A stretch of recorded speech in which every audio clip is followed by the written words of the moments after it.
Welcome to the Convergence Podcast. I'm your host, Ashok Sivanand. The most obvious advice is still the most profound, which is that the common mistakes that lead to AI startups to dying were like universal, getting hyped about what's in the lab versus actual product. On this show, we'll deconstruct the best practices, principles, and the underlying philosophies behind the most engaged product teams who ship the most successful products.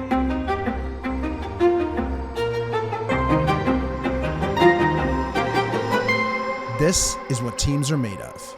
Welcome back, folks. On this episode, I get to speak with Aakash Gupta, most recently the Vice President of Product at Apollo.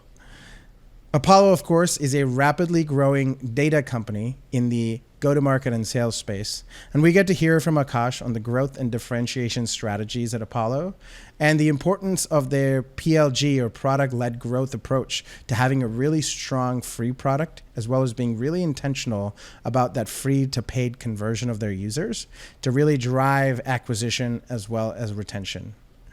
We get to hear from Aakash on his insights around pricing strategies for startups, as well as some of the challenges faced by AI startups, including the emphasis to focus on one core problem, as well as deploying AI responsibly. Aakash and I also, on this episode, get to go really deep on remote product management interviews. So if you're a product manager looking for your next role, or you've been impacted by the layoffs recently, I think this is a really important episode to look at. Aakash and I get to talk about the importance of practice, of finding the right coaches, using tools available online, and bringing that attitude of salespersonship to your interviews. Aakash and I also get to talk about his transition from the corporate world to building his own products, including a newsletter and a book. I personally found Aakash to be an extremely deep thinker and was super delighted about how his synthesis of his learnings comes into play in very actionable frameworks. I feel like there's a lot that we can do differently tomorrow after we listen to this episode, so let me know what you think in the comments. Subscribe to the podcast to get future episodes as soon as they're published. If you find this helpful, give the podcast a 5-star rating on your podcast app or hit that like button on YouTube. Hey, Aakash. Welcome to Convergence. Hey, nice to be here. Thanks for having me. Thanks. I've been following your work and reading a lot of your stuff and really excited to have you on here. Let's do a little bit of a history of how you got into product, since we all have zigzags to get there. For me, luckily, I grew up in a household where my dad was a professor of computer science. So when it came to like middle school electives, I was lucky enough to be in like a place where there were programming related electives. And then in high school, we had programming classes even available from 9th grade. So that was one of the courses not only I gravitated towards, but I was the nerdy kid on the programming team doing the programming competitions, traveling around the world, just plug in code while other kids. So it was really fun times. And that meant that when I was going into college, I actually thought I need to learn the other side, like the business side. So I worked on economics and psychology majors, and that kind of positioned me to work with startups in the area. So actually at University of Michigan, it's a heavy consulting school. I was a part of tons of clubs, but also the consulting clubs gave me the best connections because I was getting connected with consulting projects for local tech startups. And so I started working with a tech startup called Scout Force. They had raised like a very small amount of funding. Actually, they were basically profitable. So they were kind of a profitable SaaS before it was cool. And they were selling software for field recruiting teams for D1 college athletics. So University of Michigan has like tons of recruiters who are going around to different high school games to watch them. And then after the game, they'll go visit the family the next day and they'll do things like that. And they need to track all of that activity in one place. So fields reps need to do it from their phones, and then the head coaches need to see it over on campus or wherever they're traveling to that week. So we basically built that software, and I was a truly full stack PM. So I actually coded up several iterations of the website, did lots of things like create the actual designs in Photoshop of features that I would ship. So it might not have been what, big company PMs think are best practices. It was, small 15-person profitable B2B SaaS product management. And that was really a great introduction for me because it gave me like a passion for the craft. And so after I had my own little stint doing my own startup, I went into this company called ThreadUp, which is now a public company. That's where I really got into product management as it's practiced, in modern books and things like that, where I wasn't coding and I wasn't designing. I was really focused on these are the problems we should prioritize. These are the metrics that we need to go after. And so that kind of led to my career all the way through to Apollo most recently. What's a consulting club? Yeah, so everybody wants to go into like McKinsey Bain and BCG at University of Michigan. That's like the nerds who are also socially like well adapted. They all want to go to those companies, at least in my circles. And so we all joined these consulting clubs like freshman year itself. And these consulting clubs, like they have basically two main values. One is they do a lot of case interview prep. Two is they have mixers with MBB. And then three is they do these local consulting projects for free, pro bono, for local startups. And so I was actually initially doing just a consulting project for this company. That got me introduced to them and that led to the job. Awesome. An awesome way for the students to get familiar with the different industries out there and the consulting role too. And then that's a cool journey on how you got to Apollo. And so tell us about Apollo. When I was looking at my next role in 2023, I like how Nikhil Singhal put it, right? There's like three options. The one option is like the most compensation, like big tech. The second option is like a startup, more responsibility, slightly less compensation, especially liquid compensation. And then the third is like your own startup. And so for me, like you can see now I'm doing my own thing. Like I've always gravitated towards the entrepreneurial side. So I could have done big tech, but that really ultimately, when I was thinking about the picture of my sort of skills that I needed to complete, I really needed to take on like the VP of product role. So I really focused in on, I'm going to focus on rapidly growing startups, and Apollo fit the bill. So at that time last year, any PMs probably listening can resonate. Like the job market was horrible. Like nobody was hiring, but one of the few companies that was consistently hiring through it was Apollo. So I had a really good signal that their revenue was increasing. So when their CPO reached out to me, I was like, yeah, of course I'm going to take the call. And as I got to meet the teams, I was really impressed with how fast they were shipping things. Like, you know how VP roles, like there's like a 4-month interview process. Like all the stuff I talked about in the first month that I told the CEO and CPO they should build was built by the 4th month and built with craft. So it was like, wow, like if I was a leader here, I could just come up with ideas and it would be in the product soon thereafter. So that was actually what I experienced when I got there. We worked on so many different things, whether it was monetization, expansion, activation, anti-conversions, all sorts of sort of the core elements of the PLG motion, ultimately to have that goal of self-serve revenue, which was what kind of was my key OKR. And yeah, I loved it. I loved working. The team learned a bunch, which is funny, like how your learning curve never really slows down in this gig. So it was fun. And the product, of course, is targeted at go-to-market teams to help with maybe you could do the pitch better than I can to give the audience. Yeah, I think Apollo is mainly known for its data. So you can think of it as a database, really. So, and when you open up Apollo, that's actually how we architected the onboarding, is to let you understand this is a database. This is a data exploration that you're being given access to. And it's basically that Apollo has the largest, most recent, most up-to-date data network. Before the recording started, you and I were talking about ZoomInfo. So ZoomInfo is the incumbent in the space. And if you think about them, the way they've acquired the majority of their data is by hooking into CRMs of large enterprises. So they hook into Salesforce's CRM, and it's like a trade. Like you buy ZoomInfo, and like we're going to be downloading the data from your CRM, but you're going to get access to our 200 million additional contacts.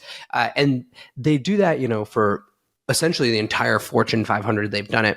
Now, what Apollo has done is actually come from the bottom. So it has millions of monthly active users amongst the small and medium businesses.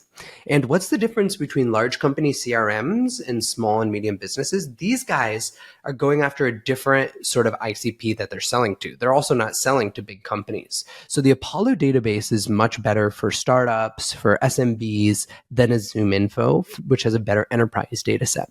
And so that's kind of the battle that exists. And realistically, like Apollo are in Zoom Info being one, Apollo 2 are 1 and 2 in like the data market. There's like a litany of other players. It's like as red ocean a market as can be. And so because it's such a red ocean market and because the product is data, Apollo really wants to increase the retention. And so that's what I was focused on. We're building a lot of retention related products.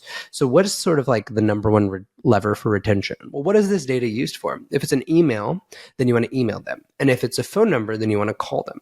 So building out Apollo's email automation capabilities, building out the phone automation capabilities. That was kind of the next natural lever. And then after that, so you've gotten somebody on the phone. Well, how do you book them on a meeting? How do you round robin that to the right enterprise account exec? So then they built out that tool. Then you get to your sales manager level. Your sales manager wants to track the analytics of the deal all the way through. So then they build that analytics product. And then finally, you got your sales ops. And that person wants to have rigorous control over, all of the custom objects, how they're synced with Salesforce. And so then they built out the deals product. And so it's essentially now an end-to-end platform built upon this core asset of like the best in class data for a certain segment. Apollo, of course, been able to gain a tremendous amount of market share really quick, especially compared to like from the incumbent.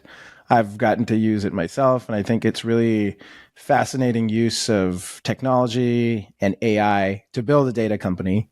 And I think, at least from the outside looking in, being able to move faster on that is and get more features out, like you said, are some of the key reasons why I'm seeing folks switch over quite consistently. And what does that look like from the inside for you in terms of that speed and other differentiators that you think like other startup founders should really think about when they want to go take down an incumbent?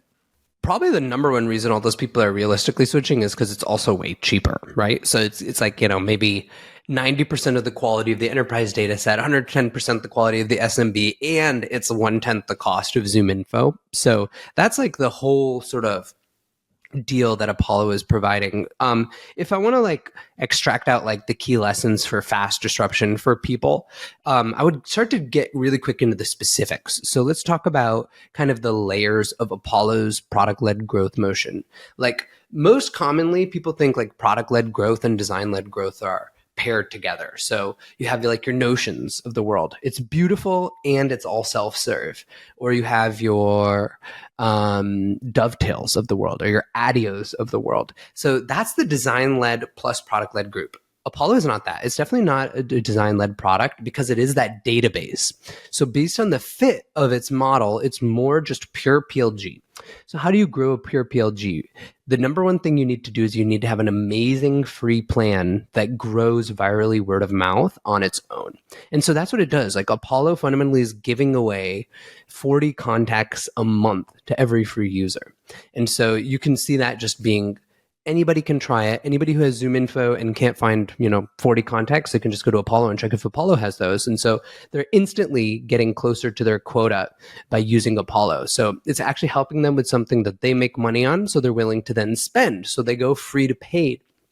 And then as they go paid, what happens is that they actually tell their manager, or their manager asks them, why do you have this advantage? And so then it has this built-in virality on top of it where it expands into teams.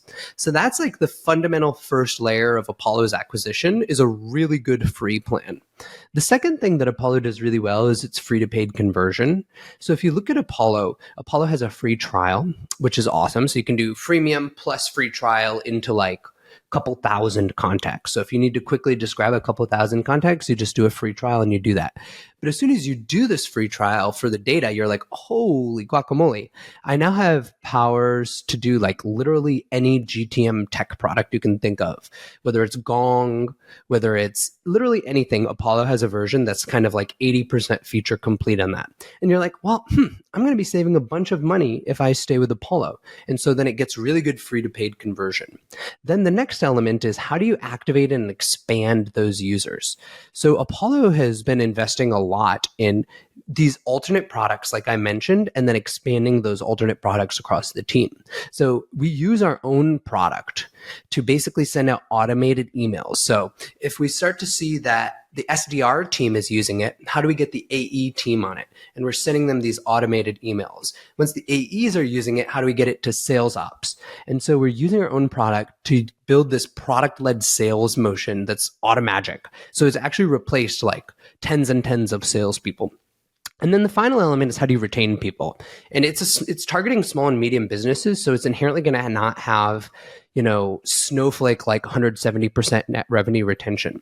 So that's all the hooks I mentioned into these more engaging products than are a one-time use case. And so then really where Apollo was like competing at the end of my time there was like improving the quality of those, not to like 80% feature complete, but like 120% better. So how do we build Apollo's version of Gong better than Gong?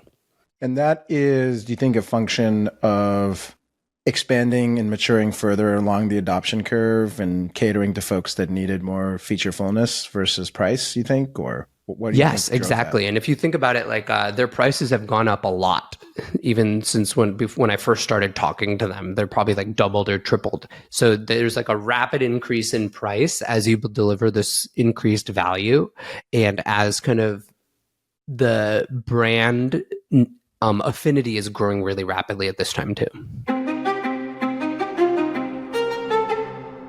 Fostering an engaged product organization and aligning them with the principles around lean, human-centered design, and agile will more than likely lead to successful business outcomes for your organization. But getting started or getting unblocked can be hard. This podcast is brought to you by the player coaches over at Integral. They help ambitious companies like you build amazing product teams and ship products in artificial intelligence, cloud, web, and mobile. Listeners to the podcast can head on over to integral.io/convergence and get a free product success lab. During this session, the Integral team will facilitate a problem-solving exercise that gives you clarity and confidence to solve a product design or engineering problem. That's integral.io/convergence. Now, back to the show. You mentioned a lot about pricing. And so I want to hear about whether there or elsewhere, if you're a startup founder or a PM who is trying to figure out what kind of pricing or segmentation of pricing, what's kind of like, if you were given a problem, how do you get started on figuring out price points and segments and other things like that? Oh, okay. That's almost two separate questions. So I'll try to condense it down into 2 minutes and then let me know where I can double click. So the high level where you're going to start is you're going to map out what your costs are, what your competitions offer, and what your actual ROI for your customers is.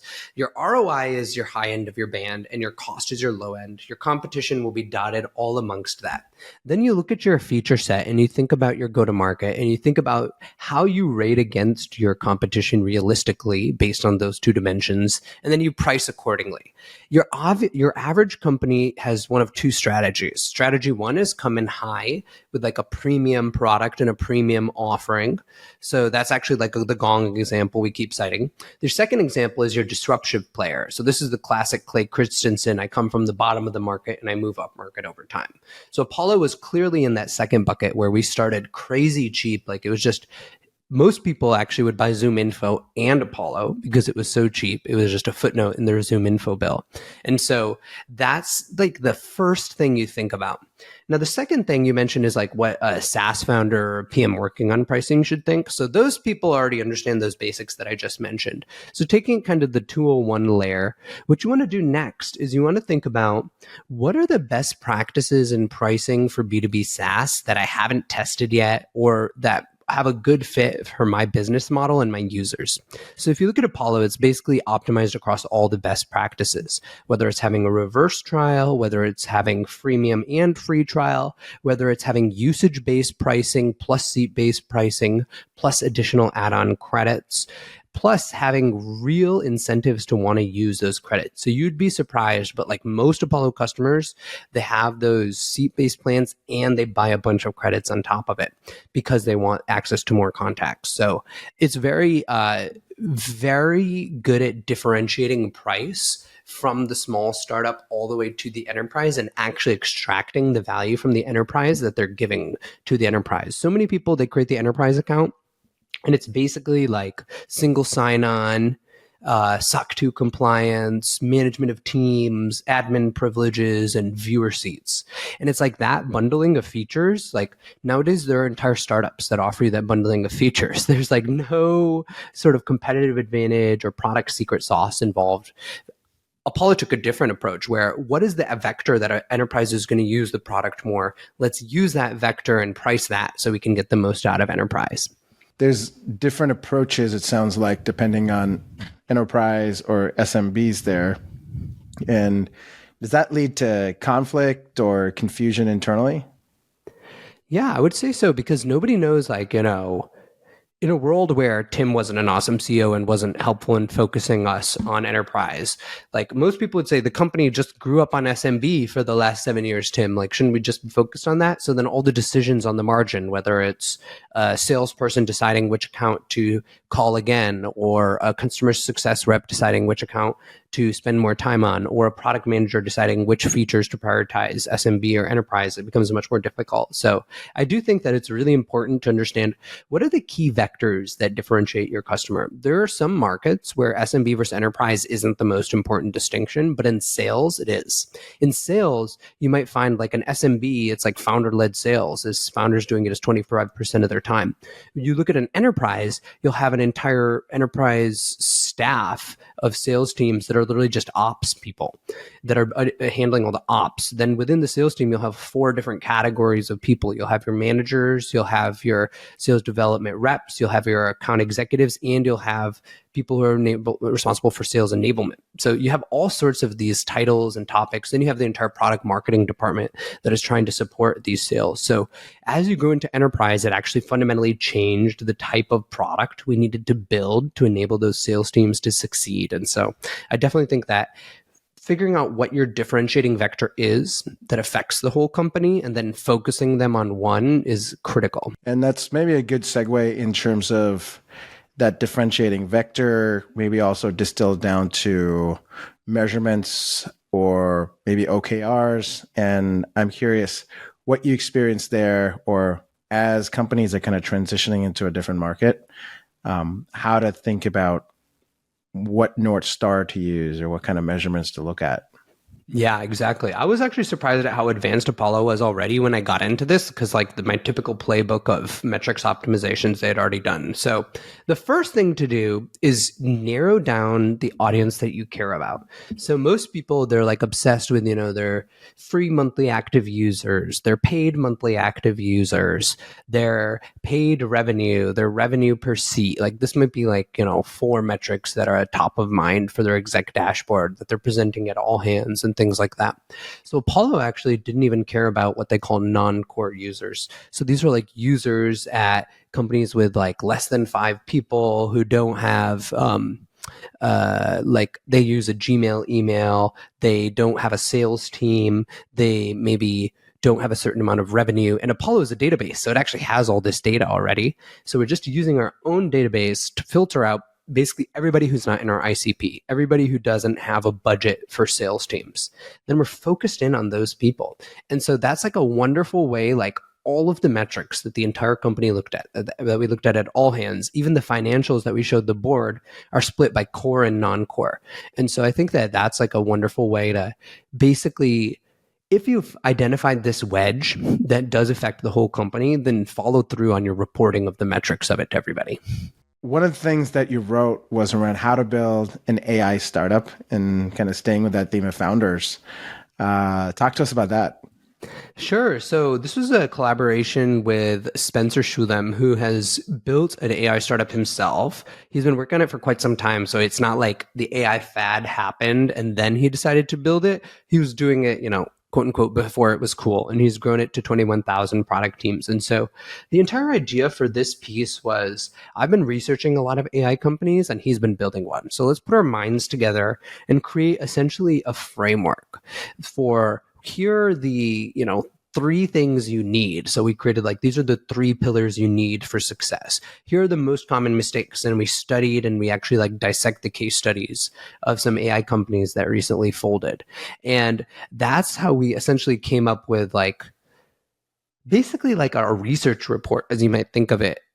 Because like a lot of people want to start an AI startup, but they would have to do this work, which essentially, is like maybe like 100 hours or something. So maybe it's like 2 weeks of work. We're just giving that to you in an easy to read 30-minute article. Like this is concretizing the research we've done, and based on the actual building that Spencer has been doing, he's made his fair share of mistakes actually on the ground in terms of the pricing models we recommend. So that's kind of the piece. And what was interesting to me, perhaps like the most obvious advice is still the most profound, which is that the common mistakes that lead to AI startups to dying were like universal, getting hyped about what's in the lab versus actual product.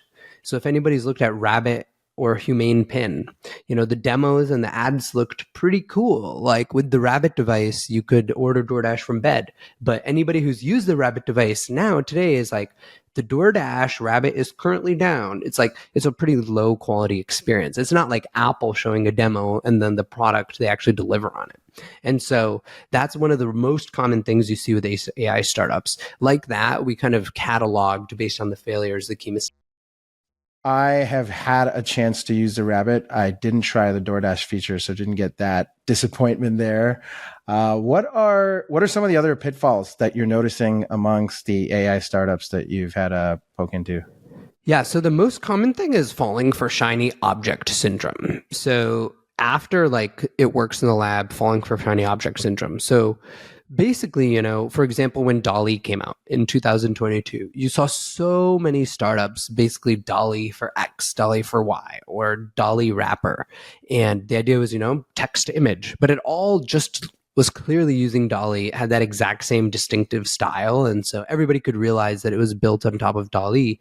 And the company that actually benefited the most was OpenAI. And as they released iterations on DALL-E, that's what people used. And so it's a common example where something new is released. And this isn't just with DALL-E or ChatGPT. So we profiled this company called Olive, which maybe people don't know about. They actually raised $902 million and they were started in 2012 and they were an AI company. Is this the company that does warranties or is it different Olive? I don't believe they did warranties at all. So they had like 24 products though, interestingly. And their company, their CEO was like really happy that they pivoted so often.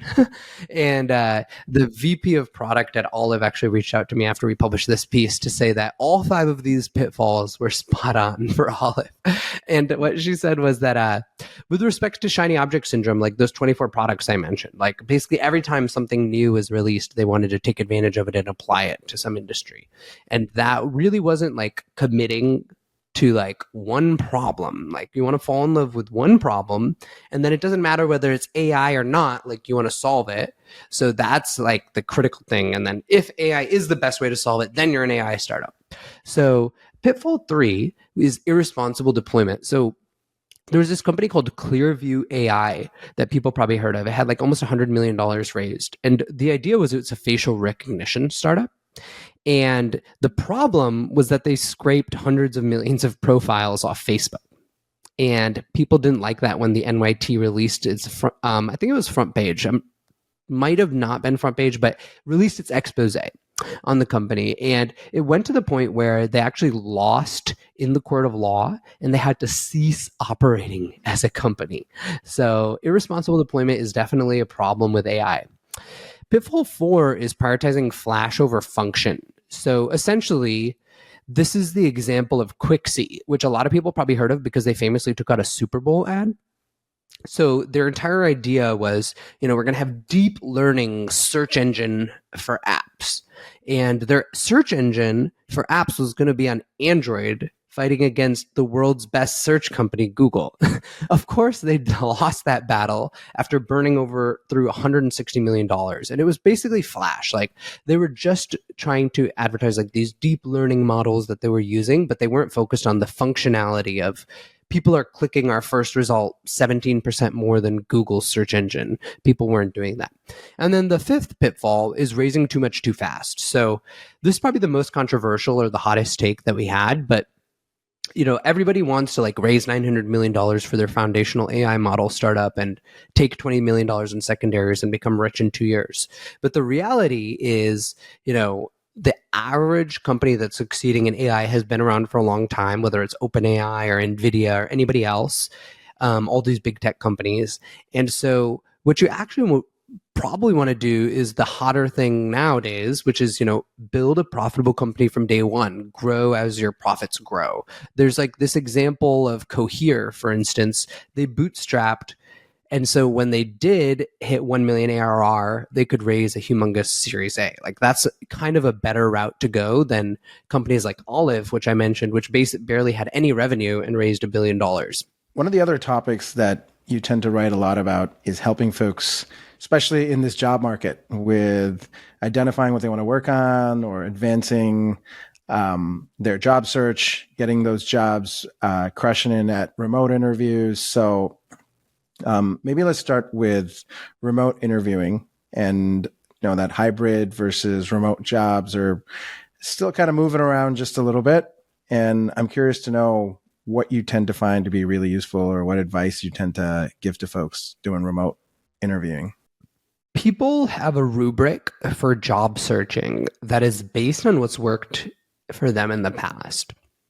And the problem is that the market has significantly changed in tech, especially, but in all jobs, really. What's changed is that for 10 years, we essentially had no major layoffs, especially in the US, where both of you and I are located, but actually globally in the tech industry. We basically had no runs of major layoffs. And then all of a sudden, for multiple years now, 2021 starting as back as that, but generally mostly 2022, 2023, and the first half of this year, we've seen tons of layoffs in the industry. On top of that, job openings are down. So I was just looking at a chart for job openings, and they are down to their pandemic lows as of us recording this podcast. So supply of job seekers massively up, job openings and demand for job seekers massively down. What this means is that the strategies that you had to succeed in your interviews in the past aren't as effective. And so that's what I deep dived into in this post, where I worked with 5 candidates who are actually having struggles in succeeding in their remote interviews. And these were highly qualified people. So almost all 5 of these were laid off big tech company PM. So they worked at like Google or Meta. So they would have expected, on top of getting a lot of interviews because they just worked at those companies, that they'd get a job really quickly. And they all had come to me at this point when I wrote this article because they weren't getting a job as quickly as they wanted. And so we worked on specific interview coaching advice. And so some of the things that I saw from these people who I would say they were good enough to get jobs in big tech already. Like the first thing was that they were under practiced. And everybody listening to this is probably like rolling their eyes, like he's just talking about practice. So what I want to talk about though is the nature of the practice. A lot of people are pretty good at, writing down answers to questions before an interview. A lot of people are pretty good at like booking mock interviews, like especially in the product management world. A lot of people I talk to, they're booking like 2 case mock interviews with peers a day. The problem with all that practice is that when you're writing things down, you're not rehearsing how it actually looks and comes across. And then when you're getting feedback from peers, it's not necessarily quality or reliable feedback. So I think a much better way to practice is to actually work with, professionals of some sort, coaches, or people who have the jobs you want. So if you're interviewing at Meta, a former Meta PM. If you're interviewing at Amazon, a former Meta Amazon PM who has done interviews and been trained in how Meta and Amazon evaluate interviews, those opportunities you usually have to pay for. So you do a couple of those, maybe not every single day, maybe every couple weeks. And then every single day, what you do is you record yourself. So you actually record yourself against YouTube interviews of mock interviews that show good examples.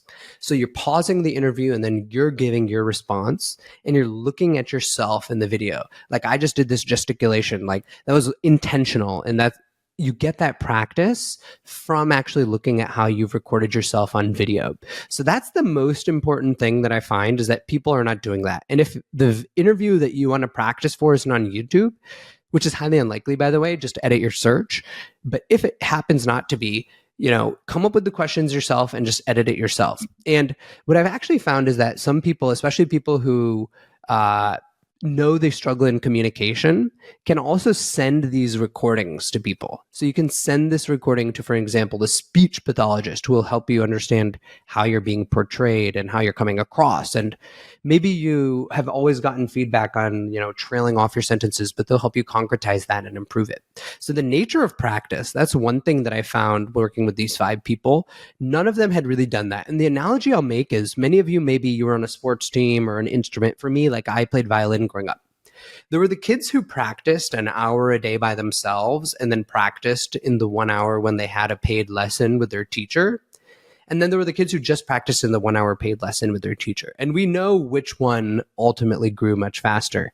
And it's, practicing by yourself, it's underrated, but it's super important, even for remote interviews. The second thing that I learned, like coaching these folks, is people are chronically scared, tripped up, nervous about interviews. And so they actually bring the wrong attitude to the interview. Like when they hear a question that they don't know the answer to, their fear levels spike up, their cortisol levels spike up, their ability to generate a good answer deteriorates rapidly. And I find that especially when they're meeting with me, because maybe they've been reading my content for a couple of years, and all of a sudden they really clam up and underperform. And so what they need to be doing is actually flipping their entire attitude about the interview. The interview is not an interview like a movie star getting interviewed, where they're just kind of answering questions or being on Charlie Rose or me being on this podcast. The interview is actually sales. You are selling yourself to the employer. So you should walk into the interview with like, these are 3 stories that I really want to tell in depth. So if I get some question that's tangentially related, I'm going to bring it back to this story.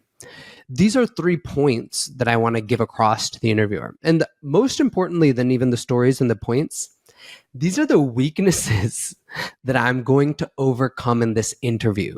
This is like, if you take away anything from this whole podcast listening, like you have to overcome your weaknesses.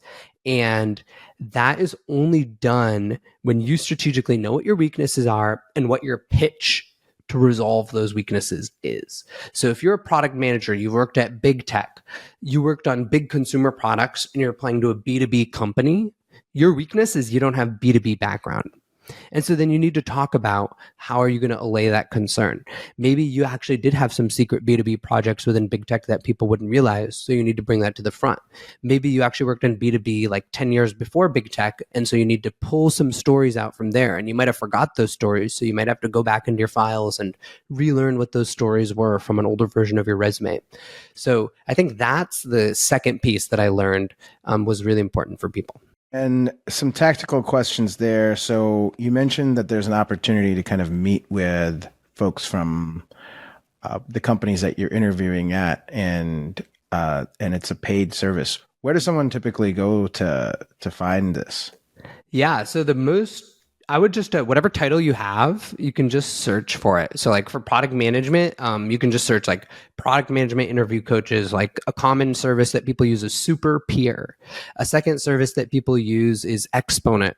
There's an entire cottage industry of like at least 20 services. And all 20 of those actually have the people I'm talking about, former Meta PMs, former Amazon PMs available on them. So you want to find those people and make sure, just like even ask them before, like how many PM interviews did you do when you were at Meta? You don't want somebody who like didn't do any and is just trying to sell their services because they got laid off and never even hit that level. You're looking for somebody who like, oh yeah, I did 200 PM interviews at Meta. Fair enough. We'll make sure to get those in the show notes. And then another tactical question: what are some if we continue on that, is that exactly what I'm typing on YouTube too to get some of that content pop up, or is there anything else that's not as obvious? Ideally, you're an expert in your role area and you understand the types of questions that people ask. Like, I'm an expert in product management. You can check out any of my guides if you want to know, but like the type of things that people ask product managers is very well known. There is nothing else outside the universe of what people could ask. Like, we've literally categorized everything and come up with the percentages that people ask them and analyzed interviews. So we have a complete map of what you could be asked. And funnily enough, ChatGPT, Claude Opus, whatever your favorite AI model is, also has that entire complete map. This has been known information for like 15, 20 years. So if you're struggling with this topic, take the job description of your company, take the homepage, control C them both, paste them into ChatGPT or Claude Opus and say, I am interviewing for this role. Here's some information on the product. Please generate a list of the 50 most likely questions I'm to hear and put them into 10 categories. Then you'll get the 10 categories with the top 5 questions that you're likely to hear. That should be like more than enough prep for you. And so again, you don't want to type up your answers to these questions though. You want to record yourself on video and like really master your response. That's going to bring me to my next question of, there's some elements of this that I'm sure are remote specific and others that of course carry into whether that interview or role is remote or in person. Recording yourself on video is definitely a great one where you don't necessarily know what kind of tics you have when you're on video that may not necessarily show up in person. Anything else to kind of really bridge that personability or trust building or influence building or other gaps that are more apparent in remote than kind of more in-person interviews from before? So I think that there's like 2 problems with remote. Number one is you're not getting as good of feedback on their nonverbal signals. Number 2 is that your ability to be personable just by taking up space in the room or jumping up on a whiteboard is limited. So the first one, I think that unlike what I've done in this podcast, in an interview, you don't want to speak for longer than 2 minutes at once. And you want to continue to ask for that actual feedback from somebody. So if you're in a case interview, especially, it can be so tempting to just like talk for like 6 minutes to justify, the creativity of your solutions. Or if you're doing your tell me about yourself, you just want to go through 4 minutes to explain your entire history and all the amazing things you've done in your career. But you really have to figure out this 2-minute block where at the end of it, you might say, hey, Ashok, is this resonating with you? There are 2 things, that you can think about for remote interviews. The first is body language. And we talked about how you just need to verbally cue people more. The second problem with remote interviews is that you don't get a whiteboard, but you do have a replacement. What's the virtual whiteboard? So you can actually share your screen. And I recommend people do this whenever they have like a highly complex topic, or it's like a design related question, or there's some sort of process flow. This same thing goes even if you're in person too. Like you can literally draw it out on a piece of white paper. So that's why I always bring paper and pen to my interviews. But if you don't have paper, if you don't have a whiteboard, just put it on a Google Doc, put it on a Google slide, share your screen right to the Zoom or Google Meet. That's really underrated way to communicate. Another thing I've seen is folks asking for advice who were previously at, you mentioned Meta or maybe other digital native companies, and post layoff, they are exploring roles at maybe more traditional industries and worried about joining roles where there isn't really the same kind of product mindset, worry about ending up at a feature factory. And I have generally pushed folks towards learning a little bit more and finding out exactly what their own definitions of feature factory might be and looking to understand what level of leeway or influence they may have to be an agent of change. And I'm curious from your perspective, if someone is worried about a feature factory or say their options are limited and that's the only one they could, that's the only option they had. What's the advice for the PMs in the feature factories? So I would think I'd break it down into like maybe a couple categories of people. So the first is you're like unnecessarily constraining your viewpoint of what you actually have access to. If you have only been laid off for like 4 months, it's not that long in this market. So I would wait until like maybe like 6 months. If it's been 6 months and you're not able to get a job in a tech native company, then I think you need to be conscious that that job gap is going to inhibit you from getting the job after this.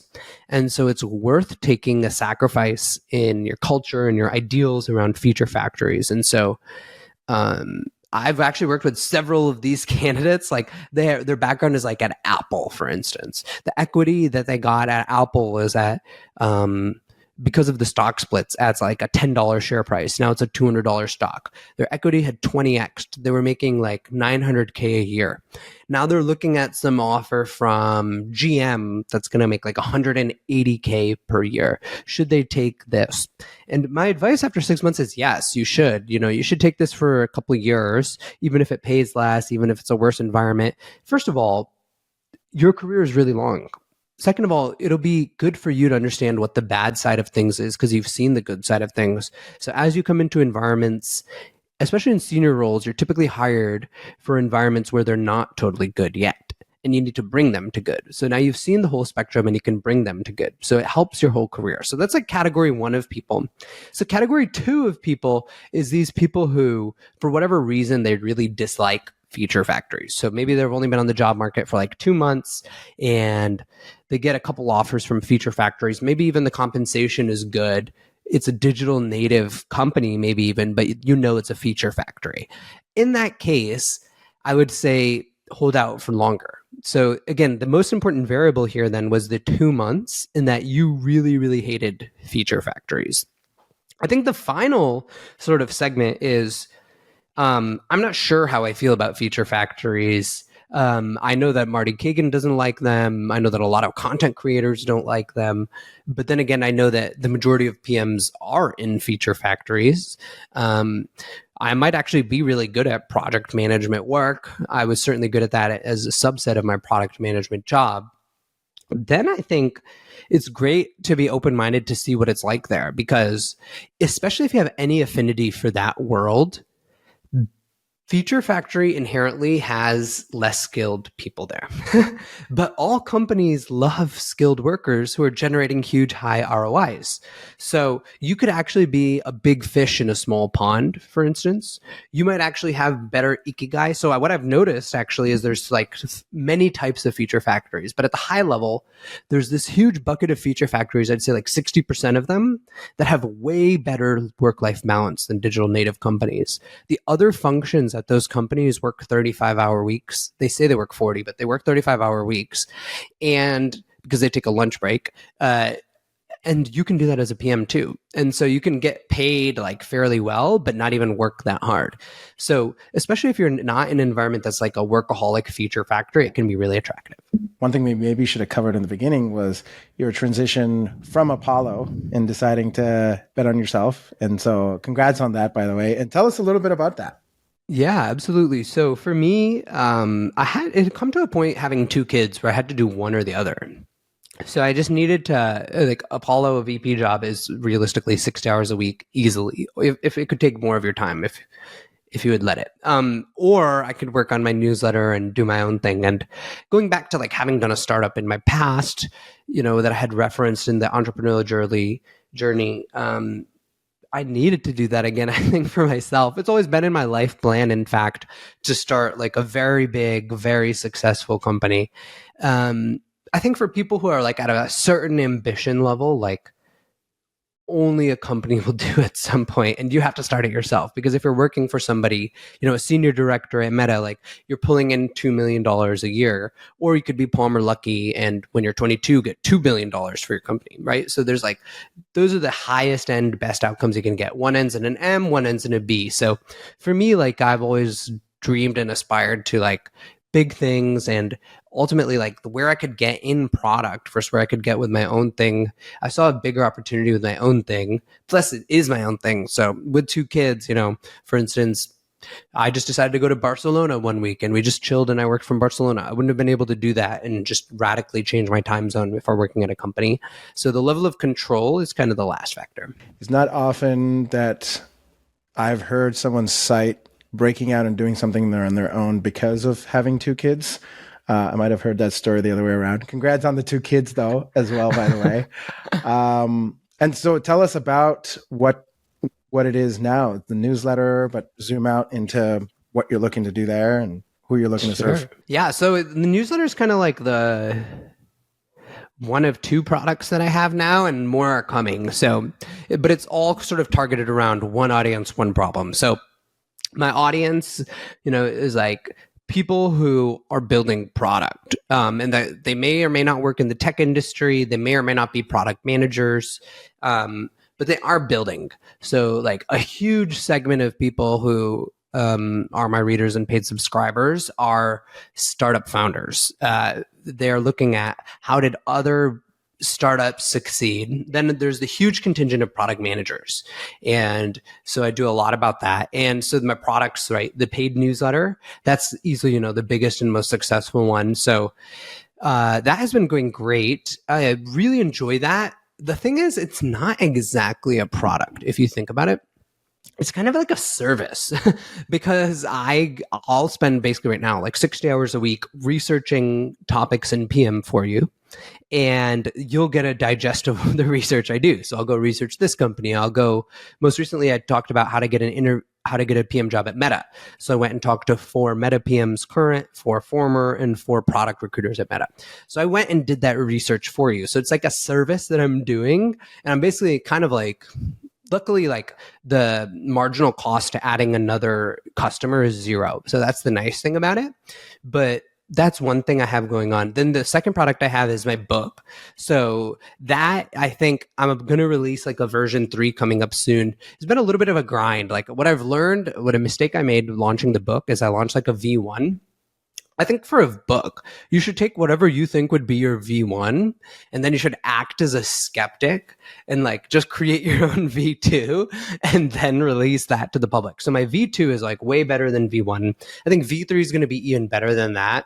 And I'm viewing my book as like literally like a product. Like there's, essentially a 6-month release cycle where I improve the book, but I eventually want to create like the handed reference guide. Like when somebody says, I want to go get a PM job, they're like, go get Akash's book.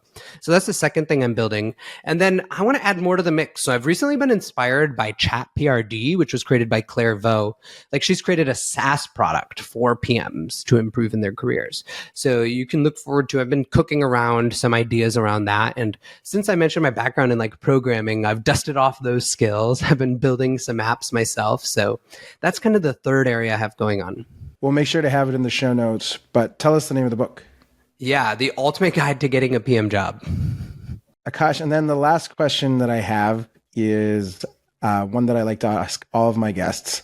I think working in product, we tend to scrutinize and observe things about other products, physical, digital, whether at home or at work, a lot more. And I'm curious to know if there are 1 or 2 things that come to mind recently that just absolutely delighted you, blew your socks off, that you got to unbox, whether at home or and doing work. Okay, so products that recently blew off my socks. The 2 most interesting ones for me. So one is this camera I am using for this podcast recording. So this is a Sony camera. It's like, I want to say like 3 or 4 year old like version, like A6400. But I'm just amazed at how much like value is packed in here and what the learning curve is.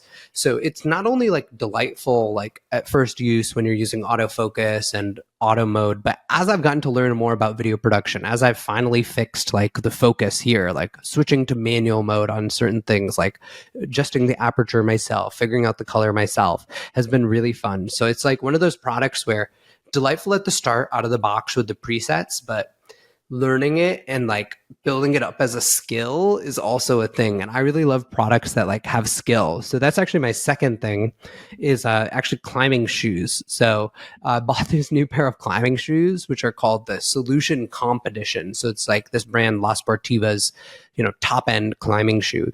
And I was just amazed at how much better I climbed. I'm a boulderer. So like, and I'm an old man too. So like, I'm not that good, but like climbing like a lot of V4s, put on the Solution Comps, like I'm flashing all the V4s and I'm climbing V5. So it makes me the hero, which I just remember is like kind of like the fundamental lesson of products, right? Your product isn't the hero. You want to make your user the hero. And I feel like the shoes do.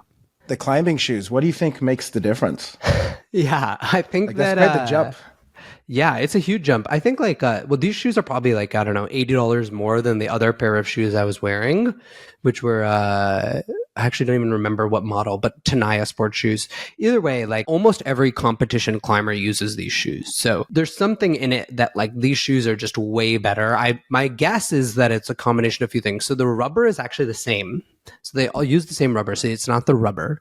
It's the design of how your toes fit in the shoe. So literally like how curled your toes are. So everybody wears climbing shoes like 3 or 4 sizes down, at least people who are wearing like these high-end shoes. And so once you're wearing like this super tight shoe, how your toes curl affects how much you feel the outside of the shoe. And since when you're climbing well, V4, V5, that's not well, but the comp people who are like V10, V11, you're on these like little edges. They're like literally like this thick, like little half of a thumb pad at foot edge. You need that really good feel. And so literally the shape of your toes on the pad, I think that's number one. Number two is compared to my other shoe, this shoe is a lot softer in the middle. So basically I can apply more force from my toes to change the structure of the shoe. And so if you're like more skillful, then you know how to change the structure of the shoe more adequately to fit the needs of that foothold. So those are probably the 2 main reasons, I think. Do you ever try toe socks? Toe socks toe dexterity? for climbing. It sounds fun. Have you tried them? Not at climbing, but a couple of friends and I, we have a little side hustle of doing toe socks, and we came across these. They look weird as heck because they look like, you got hands on your feet. But you get a lot more dexterity. So if I use them for things that I have to do a lot of walking, like I walk in golf or like doing trail running, I find that my toes are less likely to get jammed in between. And when I'm playing sports on the court, I find that I have a little bit more agility because my toes can move around independently. So I will. Does it hurt if you get stepped on the basketball court though? Oh no, you're wearing shoes. These are inside your shoes. Oh, it's like the difference between mittens and gloves, right? Like you put them inside your shoes. So yeah, no socks with climbing shoes. I mean, that would wreck your ability to feel the foothold. Fair enough. Well, awesome. Hey, thank you so much for making the time. I followed your stuff for a while, and I've been really excited about this. This is going to be really fun for the audience too, I bet. I hope they get something out of it. Yeah, thanks for having me. And last thing, folks want to get a hold of you. They want to find your newsletter. They want to pick your brain on stuff. What's the best way for everyone to get a hold of you? Yeah, I think that the best way is definitely check out the newsletter. If you subscribe to the newsletter, especially, you'll get access to my Slack group, which is probably the place where I'm most active, and we guarantee a response. But LinkedIn and X DMs are open. Generally, for the first 24 hours after posting on LinkedIn or X, I will respond to all comments. So you can also just comment and chime in if you disagree with some of my takes on social media.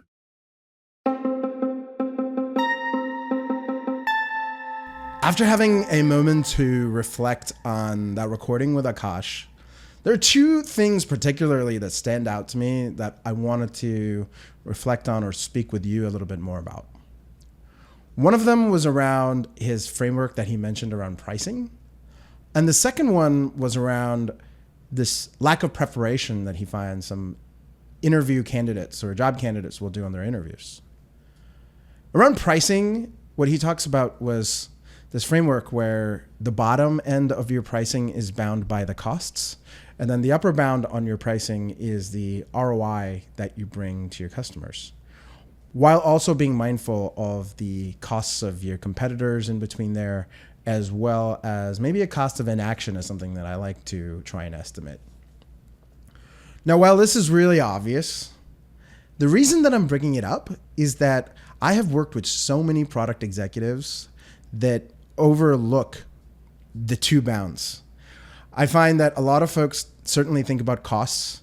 I think in part that's because it's just readily available data that you can look in your own system to understand what it costs to put something on or what the unit economics of it might be.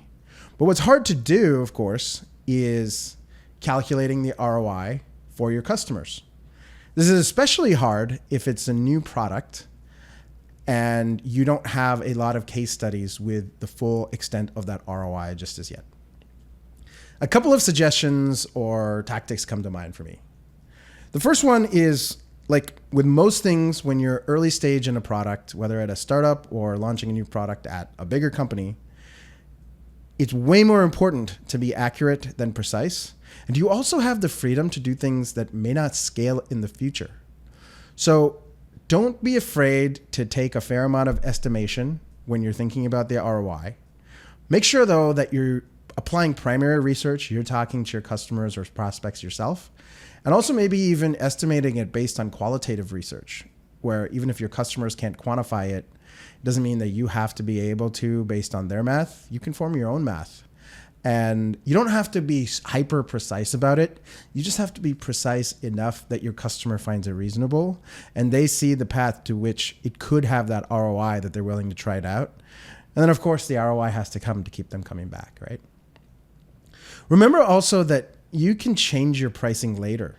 Like he mentioned that Apollo almost doubled their pricing while he was there.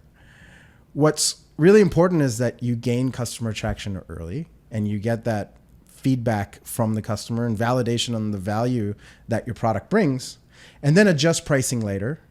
Don't forget, though, that when it comes to your marketing materials, your product roadmap, as well as your architecture, that the flexibility of pricing is baked into there. I've made the mistake of having to go update hard-coded pricing in a page that was pointed out by a customer after we increased pricing somewhere, and we ended up having to give them a discount. And there's also some brand value lost based on the confusion there.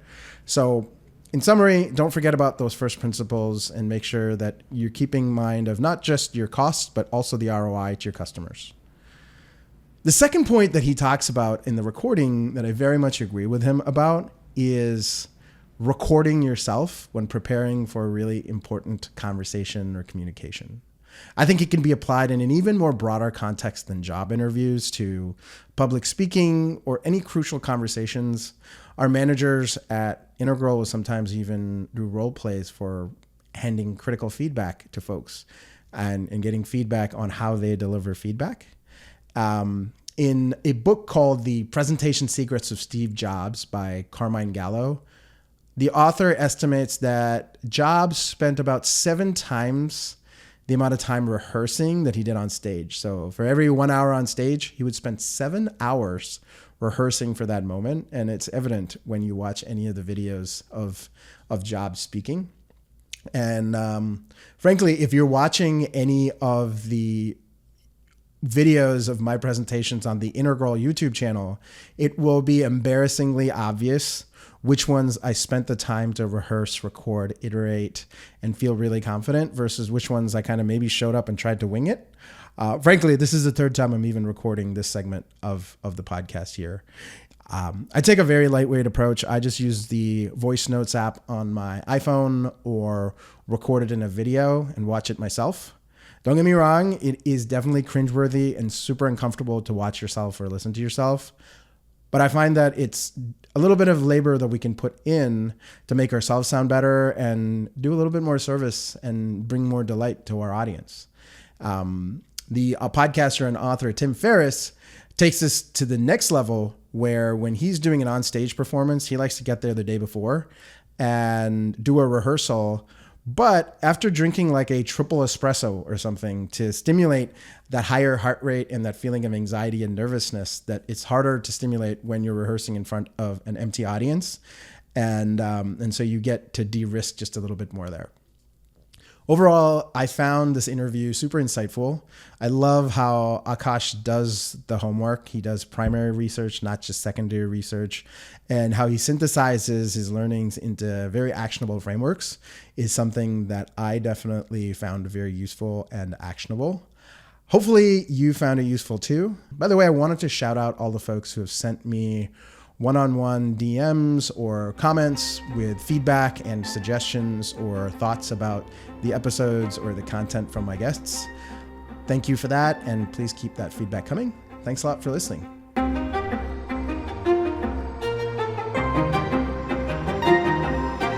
Thank you for joining me on the Convergence Podcast today. Subscribe to the Convergence Podcast on Apple Podcast, Spotify, YouTube, or wherever you get your content.